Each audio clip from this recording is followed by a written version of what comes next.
इस राष्ट्र को आत्मनिर्भर और समाज को आत्मनिर्भर बनाने का प्रयास करें, तभी उसकी सार्थकता है। और मैं आज उद्बोधन की श्रृंखला में सबसे पहले आमंत्रित करता हूं आदरणीय राहुल दीक्षित जी को कि वो आए, और चूंकि राहुल दीक्षित जी का सम्मान भी होना है, तो उद्बोधन के पूर्व मैं चाहता हूं कि राहुल जी का सम्मान हम आप कार्यक्रम के संयोजक अनूप त्रिपाठी जी और संस्थान की महामंत्री मंजू त्रिपाठी जी से मैं आग्रह करता हूं कि उनको सम्मानित करें, और इसके पश्चात राहुल जी से मेरा आग्रह है कि अपना उद्बोधन देने की कृपा करें।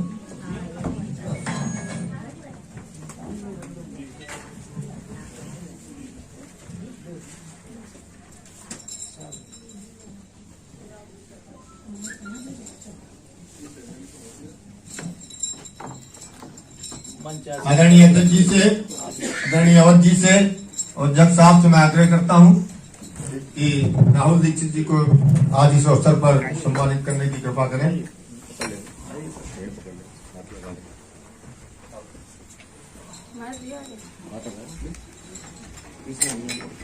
सामने देखेंगे सभी लोग, सामने देखिएगा।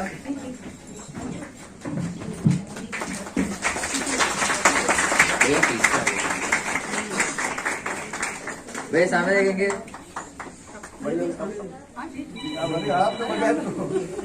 फोटो जरूर है। हो गया।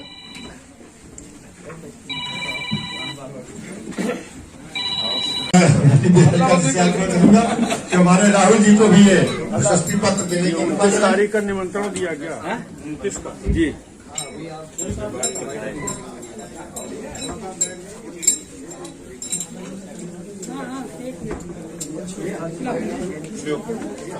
धन्यवाद ज्ञापित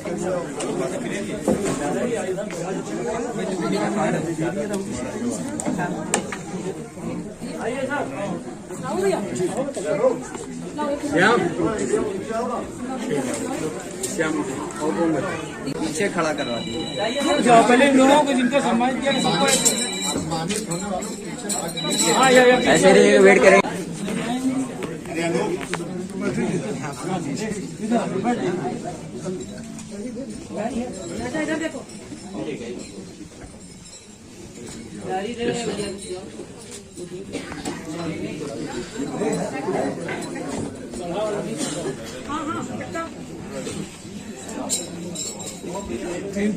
आज इस कार्यक्रम में पधारे हुए हमारे विशिष्ट अतिथि आदरणीय पंडित विजय दुबे जी, कानून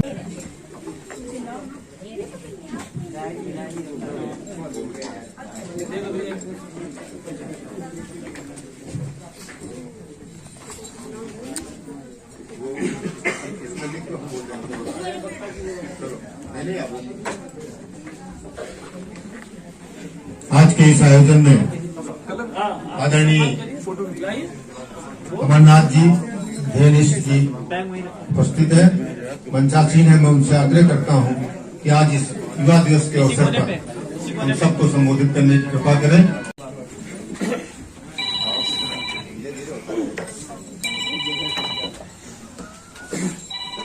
अब मैं और जिनका सम्मान होना है, ये आप सारा मानव जी पधार चुकी है, मैं उनका स्वागत करता हूं कामता सेवा संस्थान की ओर से।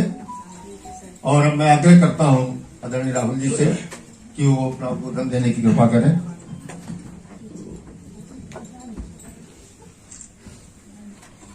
कामता सेवा संस्थान द्वारा राष्ट्रीय युवा दिवस नेशनल यूथ डे मनाए जाने के लिए परम पावन अवसर पर आप सभी को बधाई प्रेषित करता हूं।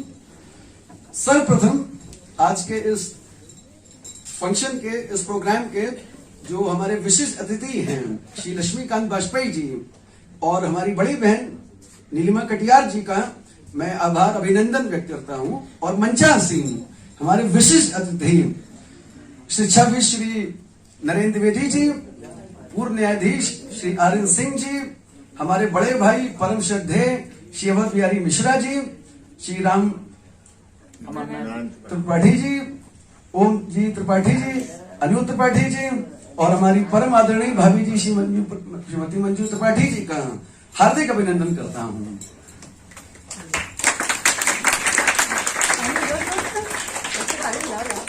देखिए, राष्ट्रीय युवा दिवस, स्वामी विवेकानंद जी के बारे में मैं कुछ बताऊं, उसके पहले मैं आपको भारतवर्ष की एक दार्शनिक, वृहद दार्शनिक वृतांत की ओर लेके चलना चाहूंगा। देखिए, भारतवर्ष हमने मित्रों विश्व की प्राचीनतम सभ्यता को जन्म दिया है, सिंधु घाटी सभ्यता, Indus valley civilisation.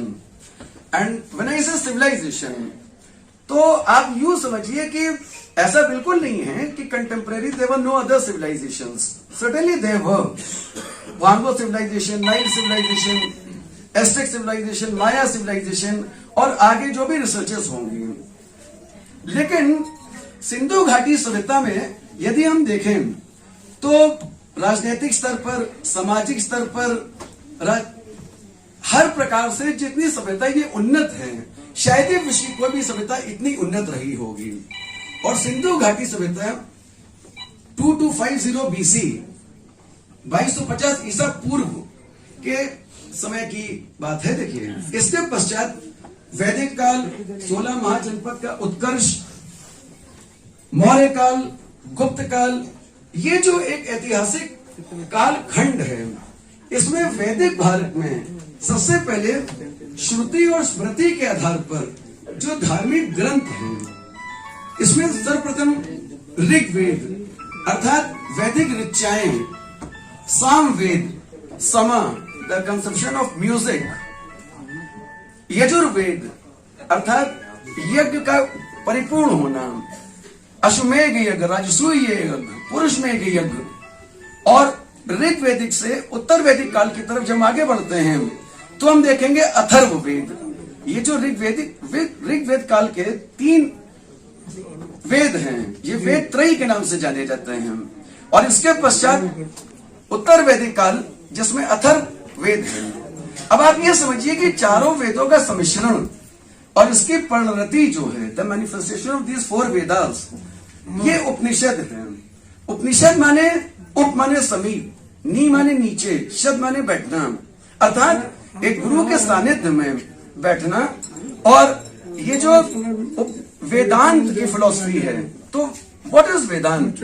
Vedanta is not an end to the Vedas, rather that is an extension to the Upanishadic thought. और ये जो उपनिषद है, ये बात मैं इसलिए बता रहा हूं क्योंकि अभी जब मैं विवेकानंद और इनके गुरु श्री स्वामी रामकृष्ण परमहंस पर जो चिंतन होगा, तो स्वामी रामकृष्ण परमहंस का पूरा चिंतन, आत्मदर्शन जो है, ये उपनिषद की ही विचारधारा पर केंद्रित है पूरी तरह से।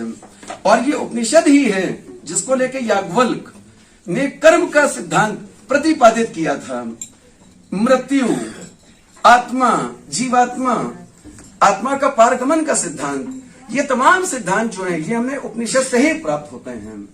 अब देखिए, उपनिषद की बात हो गई, श्रुति और स्मृति के आधार पर बात हो गई, और 16 महाजनपद का काल, यही वो काल है जिसकी पृष्ठभूमि में हम देखेंगे कि जैन धर्म, बौद्ध धर्म और भारतवर्ष तो यूं भी कितने धर्मों की भूमि है कहीं ना कहीं। इसके पश्चात हम देखेंगे समय आगे बढ़ता जा रहा है, और मध्यकालीन भारत की दिशा में जब हम आगे बढ़ रहे हैं, तो जहां सूर, तुलसी, कबीर की अमृत धारा है, इसी क्रम में हम देखेंगे 1836 में हुगली नदी के तट पर एक बालक का जन्म होता है, जो आगे चल के, जो जिनका नाम गजोधर चट्टोपाध्याय है। ये गजोधर चट्टोपाध्याय एक साधारण पंडित की भांति पूजा अर्चना उपासना में जीवन व्यतीत करते हैं। आरंभ में वैष्णव मत, शैव मत, पंचम वेद, तंत्रवाद का सहारा लेते हैं। और इस बीच चूंकि भारत में 6 दर्शन की भी उत्पत्ति हो चुकी थी, तो भक्ति की ये जो सरस धारा है, इसमें देखिए, भक्ति को अगर हम डिटेल में समझेंगे तो सर्वप्रथम सबसे पहले द्वैतवाद, डुअलिज्म, अर्थात हम और हमारा ईश्वर। इसके पश्चात की स्थिति होती है अद्वैतवाद। और ये जो स्वामी रामकृष्ण परमहंस की जो स्थिति है, कई बार काली की उपासना करते हुए पूजा के पुष्प स्वयं अपने ऊपर अर्जित कर लेते थे, अहम ब्रह्मास्मि। लेकिन अभी भी वो जो चाह रहे हैं वो उनको नहीं प्राप्त हुआ है। एक जो अध्यात्म का जो चरण है, ट्रांसेंडिंग टू दैट एक्सटेंसियल प्लेन, अर्थात डुअलिस्टिक नॉन डुअलिज्म, द्वैत अद्वैतवाद, ये वो स्थिति होती है जहां पे स्वामी रामकृष्ण परमहंस को विकल्प समाधि की अवस्था प्राप्त होती है और यहीं से वो परमहंस कहलाते हैं। और ये उपाधि भारत में सिर्फ स्वामी रामकृष्ण परमहंस को ही प्राप्त है। अब 1881 में साधारण बालक नरेंद्र, इनका सबसे पहली बार साक्षात्कार होता है स्वामी रामकृष्ण परमहंस से, और यहां से कहीं ना कहीं विवेकानंद जी, नरेंद्र दत्त के अंदर एक डिवाइन रिविलेशंस, मैनिफेस्टेशंस, एक कैरिज्मा, एक मैग्नेटिज्म इनके अंदर आ जाता है, और गुरु की शिक्षा दीक्षा के चलते ये धार्मिक अध्यात्म की दिशा में अग्रसित होते ही चलते चले जा रहे हैं। लेकिन इस समय तक भारत की स्थितियां काफी हद तक बदल चुकी हैं। इससे अभिप्राय यह है कि British occupation over Indian states that had already started, तमाम राज्यों का अधिग्रहण होने लग गया था, और इंडिया में इंग्लिश, डेन्स, फ्रेंच, स्पेनिश, इस तरीके कई कंपनियां लगातार वाणिज्य और व्यापार की दिशा में बढ़ती जा रही थी। परंतु अल्प आयु 50 वर्ष की अवस्था में ही 1836 में जन्मे स्वामी रामकृष्ण परमहंस जी की 1886 में मृत्यु हो जाती है। अब विवेकानंद जो अभी तक शिक्षा दीक्षा ले रहे थे अपने गुरु जी से, तो Vivekananda ji is lost, he has all the questions, he has all the answers, लेकिन एक प्लेटफॉर्म की कमी है अभी भी विवेकानंद जी के पास। अब विवेकानंद जी के सामने 1893 में शिकागो में वर्ल्ड पार्लियामेंट ऑफ रिलीजन्स, धर्म संसद, एक ऐसा मौका, एक ऐसी अपॉर्चुनिटी आती है कि ये जो अपने गुरु से तमाम उपनिषदिक विचारधारा से ओत प्रोत जो विवेकानंद जी हो चुके हैं, तो ये बाकायदा शिकागो जाते हैं, और शिकागो जाने के बाद ये इतना लॉन्ग ड्रॉन जो आध्यात्मिक शिक्षा इन्होंने ग्रहण की है, ये विश्व के सम्मुख रखते हैं। अब यहां पे देखिए इतना एक ट्रांजिशन होता है कि अभी तक जो पाश्चात्य सभ्यता थी, जो कहीं ना कहीं भारत को एक हीन भावना से देखती थी, तो Vivekananda ji is perhaps the first Indian to question upon the western superiority. एक जो वेस्टर्न हेजेमनी स्थापित हो चुकी थी विश्व में पूरी तरह से, उसके ऊपर एक कुठाराघात। लेकिन ये कुठाराघात कुछ इस प्रकार से है कि ध्यान से समझिएगा कि पूर्व का आध्यात्मवाद और पश्चिम का पाश्चात्यवाद, तो he tries to create a bridge between this two. एक जो मेटेरियलिज्म है और ये जो इंडियन स्पिरिचुअलिज्म है, तो ये जो सेतु निर्माण का कार्य पाश्चात्य सभ्यता में और भारतीय सभ्यता में होता है, ये श्रेय विवेकानंद जी को जाता है। एंड अगले ही दिन द न्यूयॉर्क हेराल्ड, वहां का न्यूज़पेपर बाकायदा रिपोर्ट करता है कि we were foolish to send missionaries, Jesuit missionaries to this holy land, जबकि यहां तो विवेकानंद जैसी विभूतियां हैं। इसके पश्चात 4 साल विवेकानंद रहते हैं और शिकागो, इंग्लैंड, फ्रांस, स्विट्जरलैंड भ्रमण करते हैं। वहां पे लोगों को, वहां के युवा को प्रेरित करते हैं, और एक यूनिवर्सलिज्म का एक जो कॉन्सेप्ट है, एक जो सार्वभौमिकता की दिशा में विवेकानंद जी का जो प्रयास है। सिस्टर निवेदिता वैलेंटाइन शिरोल जो आगे चल के इंडियन अनरेस्ट की ऑथर होती हैं, ये बाकायदा कोट करती हैं कि जैसे यूनिफिकेशन ऑफ इटली में मजीनी का रोल था, फ्रांस के केस में रूसो का रोल था, ऐसा ही एक जो सोशल कल्चरल अवेकनिंग का एक जो सेंस था, ये विवेकानंद जी ने इंडिया में जागृत किया था। तो he can be called as a precursor to the social cultural awakening also. 4 साल पश्चात विवेकानंद जी भारत आते हैं, और भारत आने के बाद बेल्लूर में, अल्मोड़ा में अपने अपने आश्रम स्थापित करते हैं, जहां औषधालय, विद्यालय, तमाम सन्यासी इस दिशा में उत्पन्न करते हैं। और आप देखेंगे कि ये जो स्थिति है, नेवर फॉरगेट कि 1885 में कांग्रेस का गठन हो चुका था और देश यकीनन दास्ता के दौर में था। आगे चल के 1914 से 1919 प्रथम विश्व युद्ध की स्थिति होती है। तो ये जो इस समय के फैक्टर्स एंड फोर्सेस चल रहे हैं, इस समय देश को एक दिशा देना, एक युवा को एक मार्ग प्रशस्त करना, ये कार्य विवेकानंद जी ने बखूबी पूर्ण किया है। गांधी जी की एक जो विचारधारा थी दरिद्र नारायण की, service to man is service to God, है ना। हम कहा ईश्वर को ढूंढ रहे हैं। So far as hunger prevails, thirst prevails, तो ऐसी पूजा अर्चना जो है ये हमें केंद्रित करनी होगी मनुष्य के अंदर जो निहित ईश्वर है। अब ये बातें विवेकानंद की जो है, ये मित्रों वही देखिए जो मैंने आपसे कहा था कि dualism, non dualism, dualistic non dualism, ये जो बातें हैं ये आजादी की संघर्ष में एक जो स्वतंत्रता आंदोलन है, मैं कहने में मुझे बिल्कुल संशय नहीं होगा कि शायद विवेकानंद जी ना होते, क्योंकि देखिए दादा भाई नौरोजी ने poverty and British rule in India जो अपनी पुस्तक लिखी है, तो उसमें अन ब्रिटिश रूल का मतलब क्या है कि यदि ब्रिटिशर्स भारत में नहीं है तो क्या भारत में निर्धनता नहीं है। तो कहने का सेंस ये कि जब तक भारतीयों के अंदर एक अंदर से द्वंद्व की स्थिति नहीं होगी, और ये जो द्वंद्व की स्थिति होगी ये एक ऐसी स्थिति पैदा करेगी जिससे आगे आजादी, खुली हवा में सांस लेना और गांधी जी का जो दरिद्र नारायण का जो कॉन्सेप्ट है ये जो आगे बढ़ता है, इससे भारत को एक दिशा जो मिलती है। आज के परिप्रेक्ष्य में अगर बात की जाए तो देखिए भारतीय समाज जो है आज, Indian society is passing through a social turbulence, एक टर्मोइल की स्थिति है, लेकिन फिर भी इन तमाम चीजों के बावजूद एक उम्मीद की किरण जो आज हमारे मन में जगी हुई है। तो ऐसा मेरा मानना है कि विवेकानंद की जो थ्योरी है, उनके जो डॉक्ट्रिन्स है, जो सिद्धांत हैं, they need to be redefined and revisited in the present context.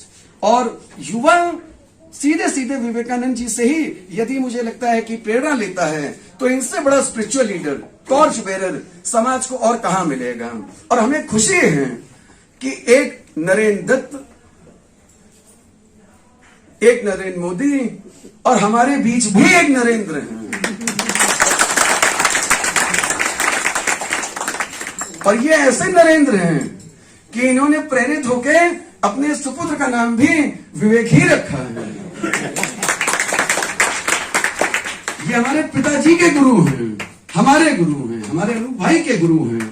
तो हमारे बीच हम सब लाभान्वित हैं कि हमारे बीच जो हमारे नरेंद्र द्विवेदी जी हैं। तो मैं आज अपनी इस वाणी को अब विराम देना चाहूंगा। इस जगह मेरा इंस्टीट्यूट राहुल ऋषि टाइम्स सदैव कमिटेड है for the cause of Kamta सेवा संस्थान। सर्दी गर्मी बरसात हो, हमारे अनूप भाई, हमारी भाभी जी कई घंटे हमारे इंस्टीट्यूट में बिताते हैं। ये लोग आके समाज की जो समस्याएं हैं इनका निराकरण किस प्रकार हो सके, और मैं खुद भी इनकी ऐसी प्रेरणा रहती है कि अब तो विवेकानंद जी को जब मैं सोचता हूं तो मेरे मनस पर पहले अनूप भाई और भाभी जी का चेहरा आ जाता है, क्योंकि 16 साल से अनवरत मैं बकायदा आज 12 जनवरी के दिन हम सब एकत्र होते हैं, और ऐसे कई चेहरे हैं, हमारे भाई अवध भाई, हमारे जज साहब, हम लोग 16 जनवरी को ही अनूप भाई, हमारे ओम जी त्रिपाठी भाई, तो we all remain very crazy कि आज की ये जो परम पावन अवसर होता है इसको जितना अच्छे से हम लोग आगे बढ़ा सकें। और हम सब आज यहाँ पे दृढ़ संकल्प लेते हैं कि इन कामता सेवा संस्थान के कॉज के लिए हमेशा हम आप सब इसी तरह से उपस्थिति दर्ज कराते रहेंगे। जय भारत, जय हिंद।